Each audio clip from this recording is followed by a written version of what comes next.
There they are, the boys in their glory, Scott Fraser and Greg Lees, of course taking out their ribbons, proudly presented by the Rodeo Queens here this year. They are your 2008 Bareback Champions. I got a reride on the first one, so I had to get on the second one, but he'd done the job and I was just lucky enough. Them guys ride good, it's awesome, it lifts your ride and makes you feel good.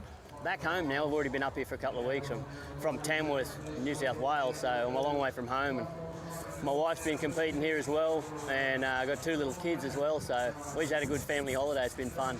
It's a good way to top it off.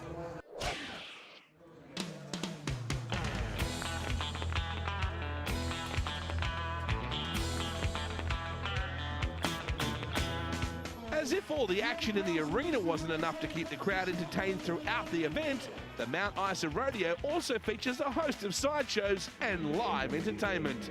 One of the more popular attractions is Fred Brophy's travelling boxing troupe.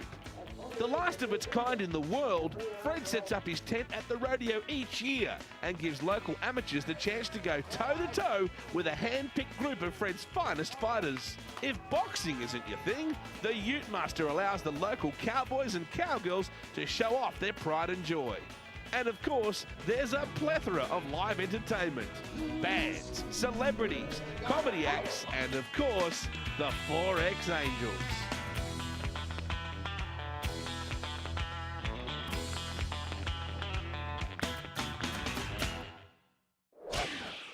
Welcome back with the final round of the Open Saddle Bronc Ride here. He's moved down to chute number 4 this time. Of course, the cowboy, Anthony Caldwell, on the horse, Mandy. Now, once again in the Saddle Bronc Ride, the cowboy must spur up the front of the back of the shoulder and keeping up that 8-second time limit, out riding across the arena now. Anthony Caldwell, well, Steve, he makes that qualified 8-second ride. And that's a tough horse, Guy. That man, he actually throws a lot of guys off, gets a lot of them on the ground, and that guy's got to be pretty happy with that ride. Like, he probably missed her a few times, but he'd be pretty happy with the way he went there tonight. Well rewarded with an 80-point score as we move down to Denny Swaddling this time on Indian Chief.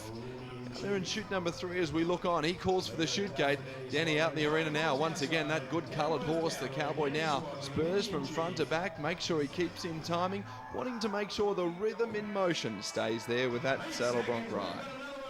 And of course, the Saddle Bronc Ride, it is the classic event of rodeo, and I guess this is where rodeo all started from, when the guy that come off the station that thought he couldn't be thrown, and the station owner that had a horse that they thought they couldn't be rode, and that's sort of where the matchups started out, and this is one of the events that grew from that. Speaking of one of the matchups here, Jeff Hay, the cowboy out of chute number 2 now, sits up nice and square as you like, spurring there from front to back on the little black horse, and I tell you what, makes up that good 8-second time and a pretty neat ride. Another good ride there, Guy, and that guy started that horse out really good, and that was the classic motion that these judges are looking for. Well, our judges now start to put pen to paper. We'll have a score come through for Jeff Hay very shortly. Of course, that score of 72 points. He's been well awarded for that ride. We move down to chute number 7 this time. Local cowboy Maverick Remfrey. This time drawn up on the mighty horse QT.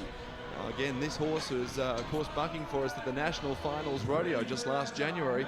Maverick Remfrey, a tough horse to stay aboard. The cowboy's got a very tough competition ahead of him. And he does a good job with it, Steve.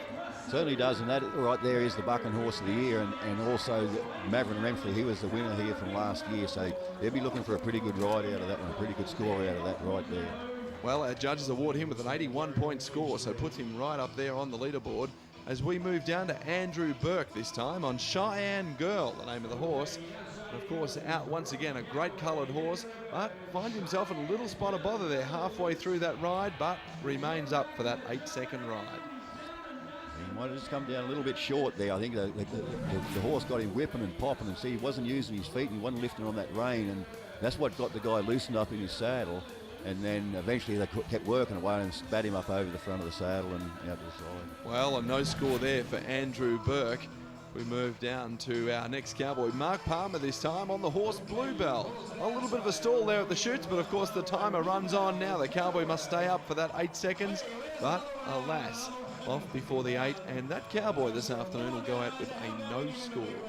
once again, a tough horse, and when you see that horse there, he's stalling and shoots for that little bit of time. It just breaks that competitor's concentration that little bit, and he is behind the horse right from the jump out there, and you see he never ever did get them feet up over the front of the saddle, over the front of the shoulders, sorry, and that's what bucked him off in the end. Well, we move down to Scott Fraser this time aboard the horse Sugar Babe. We saw Scott just earlier on in the bareback ride this afternoon. Of course, a cowboy that's been an all-round Australian champion previously.